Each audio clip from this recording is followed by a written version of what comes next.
Esta semana vai ao Parlamento demonstrar a vossa posição relativamente às alterações ao Estatuto das Ordens. Qual é que é o vosso ponto e a vossa posição de princípio relativamente a esta matéria? Ora bem, há dois níveis. O primeiro nível é a necessidade da revisão do Estatuto e do ponto de vista daquilo que são as imposições do PRR também, que é uma flexibilização dos acessos às profissões, a forma como isso é encontrado. Estranhamos muito que a União Europeia tenha dois pesos e duas medidas, ou seja, alivia qualquer tipo de regulação da profissão nos países do Norte da Europa e, de repente, no Sul da Europa, vai pedindo uma imposição assertiva relativamente à flexibilização da profissão e do acesso à profissão para as profissões reguladas.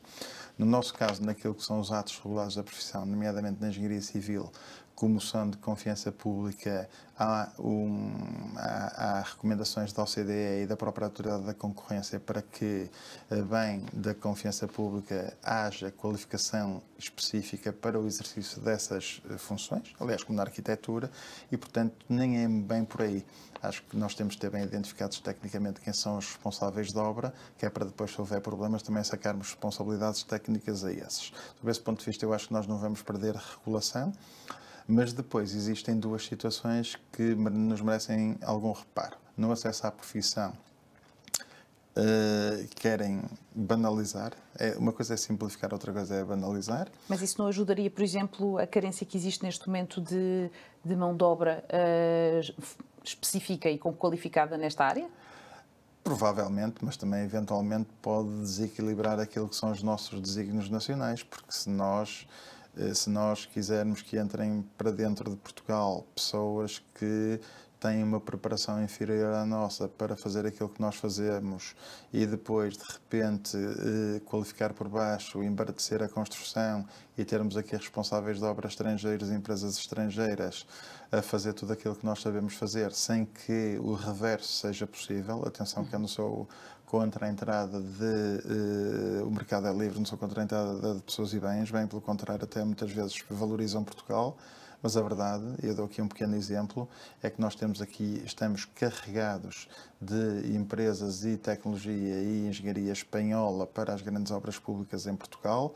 Eu diria que cerca de 30% a 40% são de estrangeiros e não é por falta de competência e por falta de qualidade, é mesmo por fecho de mercado forçado da parte deles, temos zero obras por 50 anos. Portanto, isto também tem que ser pensado pelas autoridades portuguesas, porque se nós, e relativamente ao Estatuto, que era aquilo que eu queria dizer, nós eliminamos o estágio, portanto, já é uma forma mais fácil de entrar, e bem, queremos fazer isso. A única coisa que não achamos bem, mas aceitamos, é um órgão de supervisão. Penso que o Ministério, como tutela que é já por si só, é um órgão de supervisão essa função. E, portanto, não nos parece correto termos um órgão interno com pessoas externas à ordem que não percebem a profissão a avaliar qualificações de engenheiros. Acho que deve ser feito interpares. Portugal organizou muito bem o reconhecimento da profissão interpares, dá-nos dimensão internacional superlativa comparativamente a outros países. Então, relativamente à Espanha, à França, à Itália, nós temos uma projeção internacional bastante superior pela forma como estamos organizados, mas depois, naquilo que foram as negociações diretas, eu tenho que reconhecer que a nossa tutela foi extremamente aberta, assertiva. Até foi uma agradável surpresa, porque, contrariamente àquilo que nós pensávamos que ia ser uma resistência absoluta daquilo que era uma vontade própria no Estatuto, nós, naquilo que propusemos de reajustamentos, entre a mancha verde daquilo que foram as alterações a favor daquilo que nós defendemos e a mancha vermelha, eu diria que foi de 80% a 90% verde e, portanto, sob esse ponto de vista, aquilo vai para o Parlamento. Há duas questões difíceis. Que levar para o Parlamento para discutir já é muito pouco. Mas dentro de muito pouco há uma questão absolutamente essencial, e eu termino por aqui, que é o reconhecimento dos atos de engenharia.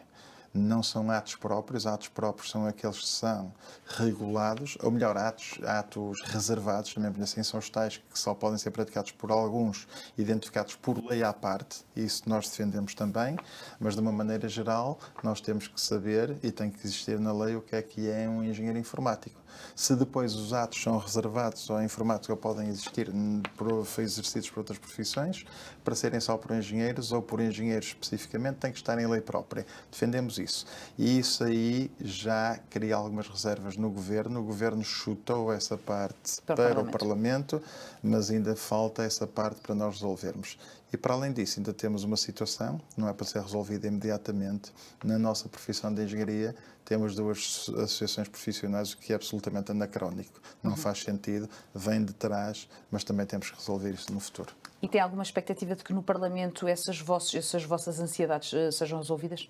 Eu acredito que nós estamos a falar com pessoas de índole política bastante elevada e percebem os problemas da sociedade portuguesa. Estou convencido que eles vão perceber, as pessoas que decidiram isso, que à partida, o nível de competências de um engenheiro formado com 3 anos ou de um engenheiro formado com 5, à partida, depois ao longo da vida, um pode ultrapassar o outro, naturalmente, claro. Mas à partida estamos a falar de coisas diferentes e, portanto, é disso que se trata, e também que os atos de engenharia sejam incluídos, e acabo por aqui, porque neste momento em Portugal há cerca de 200 mil formados em engenharia, mas só há 60 mil inscritos na Ordem. E quem reconhece os engenheiros em Portugal é o Estado, mas o Estado delegou essas atribuições nas ordens.